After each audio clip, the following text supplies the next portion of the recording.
விஜயை டார்கெட் பண்ணணும்னு இல்லனா எம்பரான் திரைப்படத்துல தமிழ்நாடு அது போல கதைகள். ஆமா அது ஏங்க அவர் தானேங்க இன்னைக்கு தமிழ்நாட்டுல வந்து சூப்பர் ஸ்டார்னு சொல்லிக்கிறாரு. அவர் தான் இன்னைக்கு தமிழ்நாட்டுல வந்து போன 10 வருஷத்துல என்னெல்லாம் தமிழ்நாடு அரசு எவ்வளவு ஓடுச்சு அதிமுக கவர்மெண்ட்ல. நாங்களே எழுந்து வரல பொண்ணுங்க.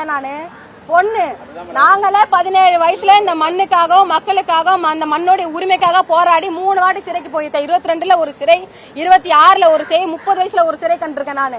நடிகர் விஜய் அவர்களை இப்ப நாளைக்கு போராட்டம் பண்ண சொல்லுங்க, சிறைக்கு போக சொல்லுங்க. இந்த மே மாசம் வேலை நான் சிறைக்கு போயிருக்கிறேன். ஏன் கேளுங்க. அப்பயே அவர் யாரு, அவருடைய சீன் என்ன, அவர் வந்து இப்ப பனையூர்ல கெஸ்ட் ஹவுஸ்ல இருக்கிறாரு. அது போல எல்லாம் இருக்காது. ஏசி ரூம் எல்லாம் போட்டு மேக்கப் மேன் பக்கத்திலேயே, டைலாக் மேன் பக்கத்திலேயே இருந்தாலும் பேச முடியாது. ஒரு நாள் நடிகர் விஜய் இது போல வந்து பத்திரிகையாளர் சந்திப்புல நீங்க கேக்குற கேள்வி என்ன கேக்குறீங்க பாருங்க கேள்வி. அது போல கேள்வியை நடிகர் விஜய் கேட்டு பாருங்க. அதாவது 1 to 1 அதாவது நேருக்கு நேர் ஃபேஸ் டு ஃபேஸ் ஆகி பார்த்து பேச சொல்லுங்க.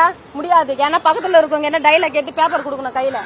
அப்படிப்பட்ட அரசியல் தலைவர் தமிழ்நாட்டு மக்களுக்கும் எங்க மண்ணுக்கும் தேவை கிடையாது. எதுக்காக அரசியலுக்கு வரீங்க நீங்க? உங்களுடைய சினிமா துறையில நீங்க உங்களுடைய துறை சார்ந்த பெண்கள் எவ்வளவு பேர் பாதிக்கப்படுறாங்க பாலியல் ரீதியா. அங்க போய் நீங்க வந்து அவங்களுக்கு போய் பாதுகாப்பு கொடுங்க, அவங்களுக்கு போய் உதவி செய்யுங்க. இந்த மண்ணோட அரசியலை பார்க்கறதுக்கு எங்களுக்கு தெரியும். இந்த மண்ணின் பூர்வீக கூடி நாங்க இருக்கிறோம். எங்க கதை எங்களுக்கு ஆள்றதுக்கு தகுதி. தமிழ்நாட்டில் உள்ள தமிழக இளைஞர்களுக்கு அரசியல் அறிவு 1000 இருக்கு. 1000 கோடிக்கு மேல இருக்குது எங்களுக்கு மூளை. நாங்க இருக்கிறப்ப நீங்க 60 வயசுல நீங்க என்னங்க அரசியலுக்கு நீங்க வரீங்க?